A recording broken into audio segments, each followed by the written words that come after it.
हमारे यहाँ अमल दरामद का जो हाल है वो हम सबको पता है। तो हम तो वैसे ही ओवर लेजिस्लेटेड कंट्री हैं जिसके अंदर हर चीज़ के बारे में कोई 8 किस्म के कवानीन बने हुए हैं। वही जमातें हैं जो डिफेमेशन लॉ को और जो पैका को जो है वो काले कानून कहती थी अपने अपोजिशन के दौर में। हुकूमत के दौर में आके उनकी पसंदीदा कवानीन यही होते हैं और वो सहाफ़ियों के ख़िलाफ़ इस्तेमाल होते हैं। जर्नलिज़म के अलावा ज़िंदगी में कुछ नहीं किया। हम सारे के अंदर थोड़ा थोड़ा इनकलाबी कीड़ा जो है वो मौजूद होता है और जब कुछ गलत होता देखते हैं तो उस पर आवाज़ उठाते हैं।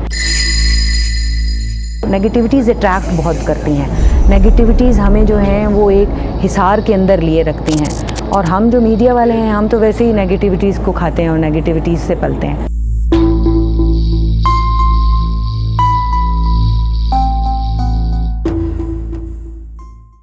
मेरा नाम नैयर अली है और मैं कोई गुज़श्ता 20 साल से जर्नलिज़म से वाबस्ता हूँ और जर्नलिज़म के अलावा ज़िंदगी में कुछ नहीं किया, क्योंकि वो शायर ने क्या खूब कहा है, मिसरा है एक, मैं अक्सर पढ़ती हूँ कि मुझे तो कोई और काम भी नहीं आता।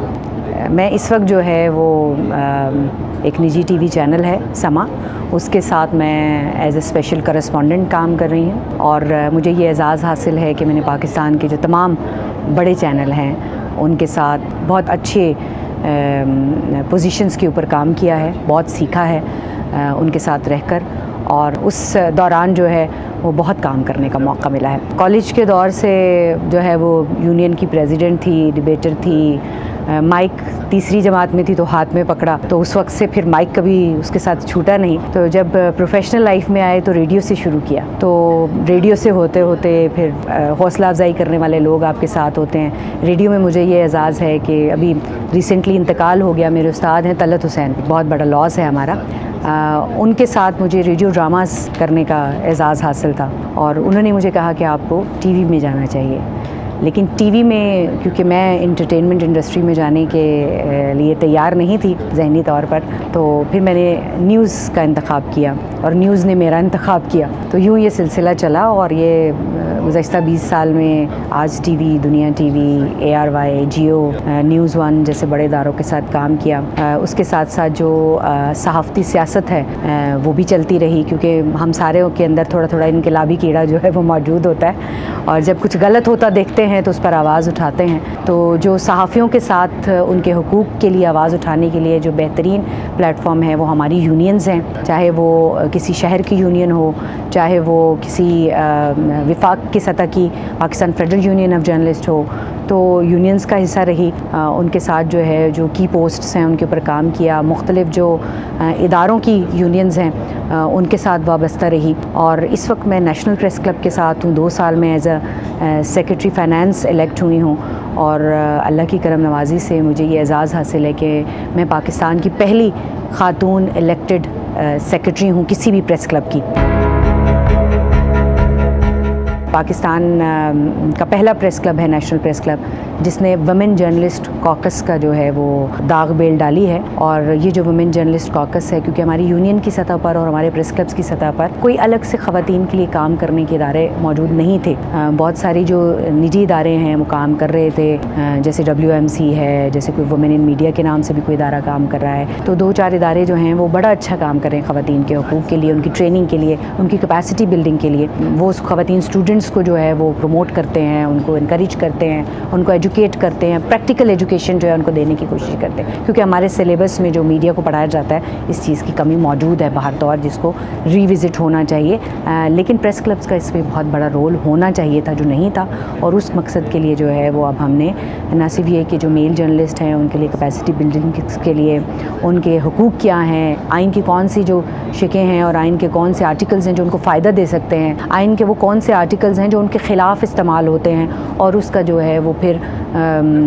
असर क्या होता है और उससे बचना कैसे है, ये सारी चीज़ें जो हैं ये आहिस्ता आहिस्ता आगे ही देने की कोशिश कर रहे हैं, मुख्तलिफ वर्कशॉप्स की सूरत में, मुख्तलिफ डिस्कशंस की सूरत में। फिर एक संजीदा किस्म की डायलॉग्स जनरेट होने चाहिए जो पॉलिसी मेकर्स तक पहुँचने चाहिए और उनके ऊपर जो है वो मामलात हल होने चाहिए। वो डायलॉग्स जो हैं वो हम जनरेट करने की कोशिश कर रहे हैं। हम जो आइन की तालीम है उसके लिए हमने एक कॉन्स्टिट्यूशनल क्लिनिक की तर्ज के ऊपर हमने प्रेस क्लब के अंदर ये सिलसिला शुरू किया है और ये भी नेशनल प्रेस क्लब वाहिद प्रेस क्लब है जहाँ पर ये सिलसिला है। हम महीने में कोई एक आध सिटिंग रखते हैं किसी सीनियर शख्सियत के साथ जो कि हमें बैठ कर ये बताए कि कोई मखसूस जो शिक है, फ़र्ज़ करें कि राइट टू इन्फॉर्मेशन है, तो उसके हवाले से जो है वो आइन में क्या लिखा, आइन को पढ़ना कैसे है। क्योंकि हमारा मसला ये है कि आइन की लैंग्वेज इतनी मुबहम है कि उसको पढ़ के उससे मतलब निकालना और उसका मफ़हूम निकालना और उसकी दुरुस्त इंटरप्रिटेशन करना बहुत मुश्किल काम है। तो ये सारी चीज़ें जो हैं वो हम इस कॉन्स्टिट्यूशनल क्लिनिक के ज़रिए कर रहे हैं।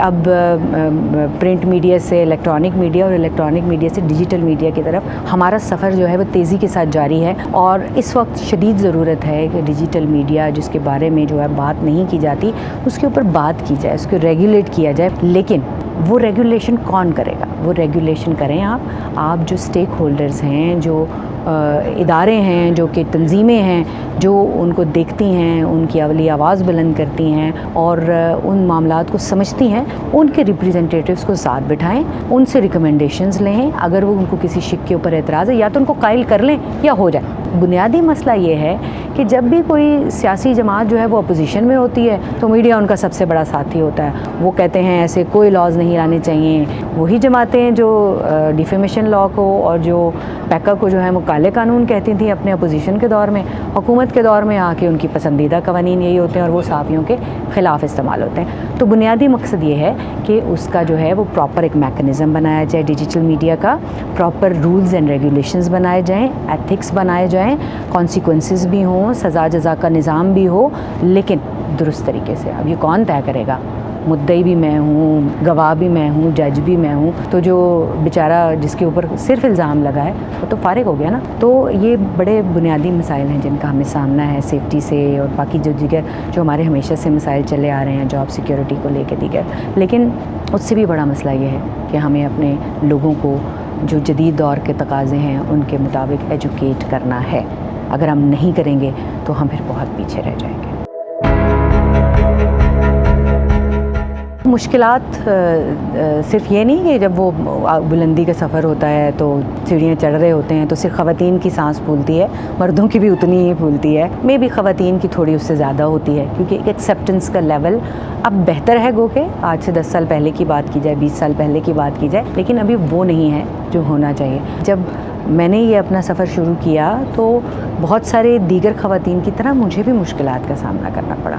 4 लोग आपको सपोर्ट करने वाले होते हैं और 10 लोग आपका रास्ता रोकने वाले होते हैं। कोई रुकावट डालता है, कोई सामने खड़ा हो जाता है, कोई जो है वो आपको डिस्करेज करने की कोशिश करता है अपने डेरोगेटरी कमेंट्स के ज़रिए, अपनी कुछ हरकत व सकनात के ज़रिए, अपने लहजों से, अपने रवैयों से। तो बुनियादी इसमें जो एक की फार्मूला है वो ये है कि आप इनसे घबराए नहीं।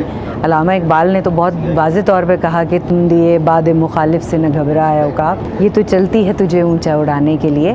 तो अगर आपने उड़ान ऊंची रखनी है तो सोच ऊंची रखनी है और फिर अपना अमल से उसको साबित करना है कि ये जो सोच मेरी थी ये इतनी गलत भी नहीं थी और ये हकीकत थी। तो मेरा ख़्याल है कि मेरे साथ बहुत सारे ऐसे मेरे साथी थे जिन्होंने मुझे इस सफ़र के दौरान सपोर्ट किया, मेरे साथ खड़े रहे, मेरे साथ चलते रहे। और कुछ जो रुकावट करने वाले थे, कुछ जो थे वो खुद ही डिस्करेज होकर या तो बैठ जाते हैं कुछ वक्त के बाद या डिस्पर्स हो जाते हैं कि भाई इधर काम नहीं चल रहा। मैं ये ज़रूर कहना चाहूँगी ख़वातीन को कि वो किसी भी शोबे से ताल्लुक़ रखती हैं तो आप ज़रूर आगे बढ़ें। आप ये सक्सेस स्टोरीज़ को ज़रूर सुनें क्योंकि हम नेगेटिविटीज़ अट्रैक्ट बहुत करती हैं। नेगेटिविटीज़ हमें जो हैं वो एक हिसार के अंदर लिए रखती हैं और हम जो मीडिया वाले हैं हम तो वैसे ही नेगेटिविटीज़ को खाते हैं और नेगेटिविटीज़ से पलते हैं। तो लेट्स बी पॉजिटिव। जो पॉजिटिव चीज़ें हैं उनकी तरफ ध्यान ज़्यादा रखें, फोकस करें कि आपका मुस्तकबिल क्या है, आपने क्या बनना है, आपने क्या करना है। आप सिर्फ एंकर नहीं बनेंगे, जो स्टूडेंट्स हैं सिर्फ एंकर बनना जर्नलिज्म नहीं है। आपका रिपोर्टर भी जर्नलिस्ट है, आपका फ़ोटोग्राफ़र भी जर्नलिस्ट है, आपका कैमरामैन। आपको पता है हमारे पास इस्लामाबाद में इस वक्त कई ख़वातीन कैमरा पर्सन्स हैं जो मेल कैमरामैनों के साथ अपना काम कर रही हैं। फ़ोटोग्राफ़र्स काम कर रही हैं। फ़ोटोग्राफ़र्स इसलिए कम हैं क्योंकि अब ज़ाहिर डिजिटल मीडिया का वो जो एक डाउनफॉल का सिलसिला चल रहा है, मेरा ख़्याल है कि हमें बहुत सारे चैलेंजेस जो हैं वो मुस्तकबिल में खड़े नज़र आ रहे हैं प्रिंट मीडिया को लेकर, और उससे थोड़े ही 2-4 कदमों की दूरी के ऊपर इलेक्ट्रॉनिक मीडिया भी खड़ा है। तो हमें यही वो वक्त है जब डिजिटल मीडिया के ऊपर भी तवज्जो देने की ज़रूरत है, और इसमें सिर्फ मर्दों ने तवज्जो नहीं देनी, जो ख़वातीन हैं उन्होंने भी बराबर तवज्जो देनी है। तो अगर आप मर्दों के बराबर हुकूक समझते हैं कि आपको मिलने चाहिए, तो मर्दों के बराबर या उनसे थोड़ा ज़्यादा आपको स्ट्रगल भी करनी पड़ेगी। तो be ready for that struggle if you want to be the one जो कि टॉप पर है।